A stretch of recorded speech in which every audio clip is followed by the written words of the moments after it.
അപ്പോൾ നമ്മുടെ എല്ലാ കൂട്ടുകാർക്കും ഏറ്റവും പുതിയൊരു എപ്പിസോഡിലോട്ട് സ്വാഗതം കേട്ടോ. ഇന്നത്തെ പരിപാടി എന്താണെന്ന് വെച്ച് കഴിഞ്ഞാൽ നമ്മുടെ വണ്ടി ഒന്ന് മാറിയായിരുന്നു. അപ്പം വണ്ടിക്ക് ഈ പറഞ്ഞ പോലെ തന്നെ നമ്മൾ ഫ്രണ്ട് ബമ്പറിന് താഴെയായിട്ടൊരു സ്പോയിലറൊക്കെ കൊടുക്കാൻ വേണ്ടിയിട്ട് നമ്മൾ ഇവിടെ മല്ലു ഗ്യാരേജ് എന്ന് പറഞ്ഞൊരു വർക്ക്ഷോപ്പിൽ വന്നതാണ് കേട്ടോ.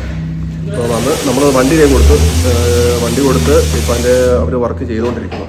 അപ്പോൾ അതൊക്കെയാണ് പരിപാടികൾ. അപ്പോൾ അതിൻ്റെ കുറച്ച് പരിപാടികളൊക്കെ കാണിച്ചു തരാം. നമ്മുടെ വണ്ടി കൊണ്ടുവന്നിരിക്കുന്നത് മല്ലു ഗ്യാരേജ് UK എന്നുള്ള മലയാളീസിൻ്റെ തന്നെ വർക്ക്ഷോപ്പാണ്. അപ്പോൾ എന്തായാലും ഇവരെ നേരത്തെ വിളിച്ച് അപ്പോയിൻമെൻറ്റ് എടുത്തിരുന്നു. പിന്നെ നമ്മുടെ വണ്ടി ഇവിടെ കൊണ്ടുവരാനായിട്ടൊരു കാരണം കൂടി ഉണ്ട് കേട്ടോ. അതെന്തായാലും ഞാൻ പറയാം. അപ്പോൾ അങ്ങനെ രാവിലെ ഒരു 9-9:30 ആയപ്പം ഇവിടെ വന്നു. റീനു ഓൾറെഡി ഡ്യൂട്ടിക്ക് പോയായിരുന്നു കേട്ടോ. അതുകൊണ്ട് പിള്ളേരെയൊക്കെ ഒരുക്കി പിടിച്ച് വരണം. അതുകൊണ്ട് ഇച്ചിരി ലേറ്റായി. അപ്പം അവിടെ വന്നു കഴിഞ്ഞപ്പോൾ കണ്ടൊരു മോഡലാണ് കേട്ടോ ഈ കിടക്കുന്നത്. അപ്പോൾ അതിൻ്റെ ഓണറുടെ തന്നെ വണ്ടിയാണ്. നല്ല ഐറ്റം സാധനമാണ് കേട്ടോ. ഭയങ്കരമായിട്ട് ഇഷ്ടപ്പെട്ടു കണ്ടു കഴിഞ്ഞപ്പോൾ. എന്താ പെണ്ണ് ബഹളമാണ് കിടന്നുകൊണ്ട്. ഇത് മിക്കി ഇത് കണ്ടോ? അപ്പോൾ നമുക്ക് നമ്മുടെ വണ്ടിക്ക് ഇത് ഈ പറഞ്ഞ പോലെ തന്നെ എഞ്ചിൻ ഓയിൽ ഫിൽറ്ററൊക്കെ ഒന്ന് ചേഞ്ച് ചെയ്യണം. പിന്നെ ഞാൻ ആദ്യം പറഞ്ഞ പരിപാടി. അപ്പോൾ അതൊക്കെ എൻ്റെ കാര്യങ്ങൾ നടന്നുകൊണ്ടിരിക്കും. മിക്കിയൊക്കെ ഓടിപ്പിടിച്ച് നടക്കുകയാണ് കേട്ടോ. മിക്കി ഓടിക്കളിച്ച് നടക്കുക. മോമിക്കാണ് ഇവിടെ കുറച്ച് ബലൂൺ ഇരിപ്പുണ്ട്. മോമി അതിൻ്റെ പുറകെ ബലൂണും നേർപ്പിച്ച് ചങ്കര തന്നെ പടി നടക്കുക. മിക്കി വീഴും അവിടുന്ന്. വീഴും കേട്ടോ. കൊച്ചു വീഴുമല്ലോ.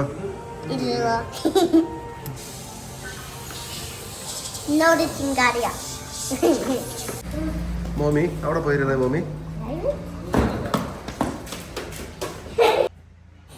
അപ്പോൾ ഞാൻ എന്തായാലും വണ്ടി ഇവരുടെ അടുത്ത് കൊണ്ടുവരാനുള്ള റീസൺ എന്താണെന്ന് വെച്ച് കഴിഞ്ഞാൽ, ഇപ്പോൾ ഈ ഫോക്കസിനൊക്കെ ആണെങ്കിലും ഈ ഫ്രണ്ട് ബമ്പർ ലിപ് സ്പോയിലറൊക്കെ ഫിറ്റ് ചെയ്യുന്നത് നല്ല ലുക്കാണ് കേട്ടോ. അപ്പം ഞാൻ അങ്ങനെ ഒരു ആഗ്രഹം തോന്നി മേടിച്ചതാണ്. അപ്പം ഞാൻ ഓൾറെഡി ഇവിടെ 1-2 ഇംഗ്ലീഷുകാരുടെ അടുത്ത് ഇത് തന്നെ സ്പെഷ്യലായിട്ട് സംഭവം ചെയ്യുന്നവരുടെ അടുത്ത് ചെന്നു. അപ്പോൾ അവർ പറഞ്ഞത് ഇത് ഫ്രണ്ടിലെ ബമ്പറിന് താഴെ വരുന്നത് 3 പാർട്സാണ് കേട്ടോ വരുന്നത്. അപ്പോൾ അവർ ഒറ്റ പീസായിരുന്നെങ്കിൽ അവർ ചെയ്തേനെ. അതവർ ചെയ്യത്തില്ല എന്ന് പറഞ്ഞു.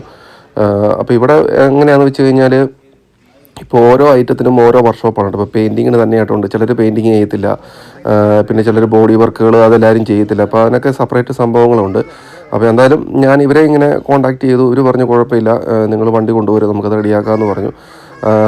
പിന്നെ മാത്രമല്ല കേട്ടോ, ഇവരെല്ലാ പരിപാടിയും ഇവിടെ തന്നെ ചെയ്യും. ഇപ്പം പെയിൻറ്റ് വർക്കാണെങ്കിലും പിന്നെ ബോഡി എന്തെങ്കിലും റിപ്പയർ വർക്കുകൾ കാര്യങ്ങൾ, പിന്നെ ഇപ്പം ടിൻഡ് ചെയ്യുന്നത്, ഗ്ലാസ്സിൽ ടിൻഡ് ചെയ്യുന്നത്, MOT, പിന്നെ ഇവർക്ക് സ്വന്തമായിട്ട് ഗ്യാരേജ് ഉണ്ട്. നമുക്ക് വണ്ടി മേടിക്കണമെങ്കിൽ തന്നെ ഇവരുടെ അടുത്ത് ഇഷ്ടംമാതിരി വണ്ടികളുണ്ട് കേട്ടോ. അപ്പോൾ അതിനൊക്കെ 3 മാസം വാറണ്ടിയും തരുന്നുണ്ട്. അപ്പോൾ ഞാൻ എന്തായാലും ഇവരുടെ ഈ ഒരൊറ്റ സർവീസ് കൊണ്ട് തന്നെ എനിക്ക് ഇവരുടെ കാര്യങ്ങളൊക്കെ ഭയങ്കരമായിട്ട് ഇഷ്ടപ്പെട്ടു. ഇപ്പോൾ ഞാൻ അടുത്തൊരു MOT ചെയ്യുന്നതും ഇനി വണ്ടിക്ക് മുന്നോട്ട് ബന്ധപ്പെട്ട എന്തെങ്കിലും കാര്യങ്ങളുണ്ടെങ്കിൽ ഇവിടെ തന്നെയാണ് ചെയ്യുന്നത്. അപ്പോൾ നേരത്തെ വിളിച്ച് ഒരു അപ്പോയിൻമെൻറ്റ് എടുത്തിട്ട് നമുക്ക് നമ്മുടെ സൗകര്യത്തിനാണെങ്കിലും അവർ നമുക്കൊരു അപ്പോയിൻമെൻറ്റും കാര്യങ്ങളൊക്കെ തരും. അപ്പോൾ എനിക്കത് വളരെ ഒരു ഉപകാരമായിട്ട് തോന്നി കേട്ടോ. അപ്പോൾ എൻ്റെ ഒരു അഭിപ്രായത്തിൽ ഇവിടെ ആരെങ്കിലുമൊക്കെ ഉണ്ടെങ്കിൽ വണ്ടിക്ക് വെച്ചാൽ അടുത്തൊക്കെ ആയിട്ടുള്ള ആരെങ്കിലുമൊക്കെ ഉണ്ടെന്നുണ്ടെങ്കിൽ വണ്ടിക്ക് ധൈര്യമായിട്ട് പോയി ചെയ്യാൻ പറ്റുന്നൊരു സംഭവം തന്നെയാണ്. അപ്പോൾ എന്തായാലും അവർ ഫ്രണ്ടിൽ ചെയ്തു കേട്ടോ. ഫ്രണ്ട് ബമ്പറിന് താഴെയുള്ള സംഭവം ചെയ്തു. അതാണ് ഇച്ചിരി സമയം എടുത്തത്. പിന്നെ ഈ സൈഡിലെ അത് സെറ്റ് ചെയ്യാനായിട്ട് അധികം സമയമൊന്നും എടുത്തില്ല കേട്ടോ. പക്ഷേ എന്തായാലും ഞാൻ മനസ്സിൽ ആഗ്രഹിച്ച പോലെ തന്നെ എനിക്ക് ഭയങ്കരമായിട്ട് ഇഷ്ടപ്പെട്ടു കേട്ടോ. എൻ്റെ ആ ഫ്രണ്ടിൽ നിന്നുള്ള വ്യൂ ഉണ്ടോ? എൻ്റെ ആ ഫ്രണ്ടിൽ ആ താഴെ പിടിപ്പിച്ചാണ്. അപ്പോൾ ഇത് ബോഡിയുടെ ആ പെയിൻറ്റും താഴെ ആ ബ്ലാക്കും കൂടെയൊക്കെ വന്നു കഴിയുമ്പോൾ നല്ലൊരു ലുക്കാണ് കേട്ടോ.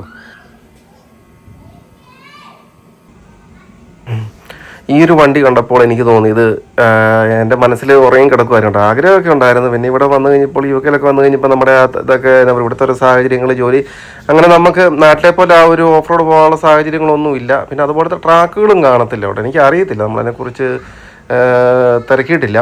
പക്ഷേ ഇത് കണ്ടു കഴിഞ്ഞപ്പോൾ നമ്മുടെ ആ ഉള്ളിലൊരു പഴയ ആഗ്രഹമൊക്കെ വീണ്ടും ഉണ്ടായി. അപ്പം ഇത് കൂട്ടൊരു വണ്ടി ഒത്തു കിട്ടുവാണെങ്കിൽ എനിക്കും എടുത്താൽ കൊള്ളാമെന്നുണ്ട് കേട്ടോ. അപ്പോൾ സാഹചര്യമൊക്കെ ഒത്തു വരുമോ നോക്കട്ടെ.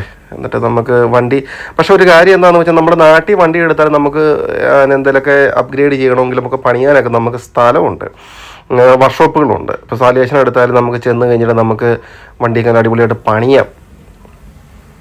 അപ്പോൾ ഇവിടുത്തെ ഒരു കേസ് കിട്ടുമെന്ന് പറഞ്ഞു കഴിഞ്ഞാൽ, നമുക്ക് ഒന്നാമത്തെ കാര്യം, നമുക്ക് ആ രീതിയിൽ നമുക്ക് സ്ഥിരമായിട്ടൊരു ഗ്യാരേജൊക്കെ നമുക്ക് ഒത്തു കിട്ടുവാണെങ്കിൽ നമുക്ക് കുഴപ്പമില്ല. അപ്പോൾ ആ ഒരു ഓഫ് റോഡ് വണ്ടികളൊക്കെ പണിയാനും പിടിക്കാനൊക്കെ ആയിട്ടെ അപ്പം ഇവരുടെ കാര്യത്തിൽ അറിയത്തില്ല. ഇപ്പോൾ ഇവർക്ക് സമയം കിട്ടുന്ന പോലെ വണ്ടി അവർ തന്നെയാണ് പണിയുന്നത്. അപ്പോൾ നമ്മൾ എന്താ പറയുക, ഒരു വണ്ടി എടുക്കുവാണെങ്കിൽ ഒരു ഗ്യാരേജൊക്കെ കിട്ടുവാണെങ്കിൽ നമുക്ക് കുഴപ്പമില്ല കേട്ടോ. അപ്പോൾ ഇവരോട് ആ കാര്യങ്ങളൊക്കെ ഒന്ന് സംസാരിച്ച് നോക്കണം. അപ്പോൾ എന്തായാലും നമ്മുടെ വണ്ടിയുടെ പണിയും കാര്യങ്ങളെല്ലാം തീർന്നു കേട്ടോ. അതുപോലെ ഫ്രണ്ടിലും ചെയ്തു. അതുപോലെ തന്നെ സൈഡ് കാണിച്ചു തരാവേ. സൈഡിലും കൊടുത്തിട്ടുണ്ട്. എന്തായാലും കൊള്ളാം, അടിപൊളി. നമുക്ക് വർക്കും കാര്യങ്ങളൊക്കെ ഇഷ്ടപ്പെട്ടു. എന്താ പറയുന്നത്, എനിക്ക് ഇവരിത് ചെയ്യുമോ ഇല്ല, ഇവർ വണ്ടി കൊണ്ടുവരാൻ പറഞ്ഞു, പക്ഷേ ചെയ്യുമോ ഇല്ലയോ എന്നുള്ള ചെറിയൊരു ഡൗട്ട് ഉണ്ടായിരുന്നു. ഇനിയിപ്പോൾ വന്ന് കണ്ടു കഴിയുമ്പോഴേ എന്തായാലും നല്ല അടിപൊളിയായിട്ട് ചെയ്തു. പക്ഷേ എൻ്റെ ബാക്കിലും ഒക്കെ കൊടുക്കേണ്ടതായിരുന്നു കേട്ടോ. പക്ഷേ ഞാനത് ഓർഡർ ചെയ്തപ്പം നമുക്ക് ഈ സൈഡും ഫ്രണ്ടും മാത്രമേ നമുക്ക് അതിനകത്തൊരു ഓപ്ഷൻ ഉണ്ടായിരുന്നുള്ളൂ. ബാക്ക് സൈഡിൽ കൊടുക്കുന്നത് നമുക്ക് കിട്ടിയില്ല. അപ്പം ഇതാണ് കേട്ടോ, എന്താ പറയുക, വണ്ടി വീട്ടിൽ കൊണ്ടുവന്നു. അപ്പോൾ വണ്ടിയുടെ മൊത്തത്തിലുള്ളൊരു വ്യൂ ഇതാണ് കേട്ടോ. അപ്പോൾ ചെയ്ത് കഴിഞ്ഞപ്പോഴേ ഞാൻ എന്തായാലും പിന്നെ വണ്ടി ഒന്ന് വാഷ് ചെയ്തു. ഇങ്ങനെ വാഷ് ചെയ്തിട്ടതേ വണ്ടി പാർക്കിങ്ങിൽ കൊണ്ടുപോയിട്ടേക്കുവാണ്.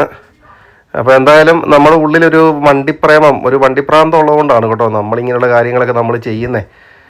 അപ്പോൾ എന്തായാലും ഇത് കണ്ടോ, അത് ബാക്ക് സൈഡിലൂടെ കൊടുക്കുമായിരുന്നെങ്കിൽ നല്ലതായിരുന്നു എന്ന് തോന്നുന്നു. കൊടുക്കുമായിരുന്നു, നല്ലതായിരുന്നു. ഇനിയിപ്പോൾ നോക്കട്ടെ, ഇനിയിപ്പോൾ മുന്നോട്ട് അതും വേണം കൊടുക്കാം. അപ്പോൾ എന്തായാലും എന്താ പറയുക, മനസ്സിനൊരു സന്തോഷം. നമ്മൾ ആഗ്രഹിച്ച പോലെ നമുക്ക് ചെയ്യാനായിട്ട് പറ്റും. ഇപ്പം മെയിൻ കാര്യം എന്താണെന്ന് വെച്ചാൽ നമ്മൾ എപ്പോഴും ശ്രദ്ധിക്കണം പാർക്കിങ്ങിലൊക്കെ ചെയ്യുമ്പോഴേ. ഇതുകൊണ്ട് ഇതിനൊക്കെ അങ്ങോട്ട് ചേർത്തിട്ട് കഴിഞ്ഞാൽ ഇതിപ്പം തട്ടിക്കഴിഞ്ഞാൽ അത് അന്നേരം ഒടിഞ്ഞു പോകും. അപ്പോൾ എന്തായാലും നമ്മുടെ വീഡിയോ ഇവിടെ വൈൻഡപ്പ് ചെയ്യുവാണ്. അടുത്ത വീഡിയോയിൽ കാണാം.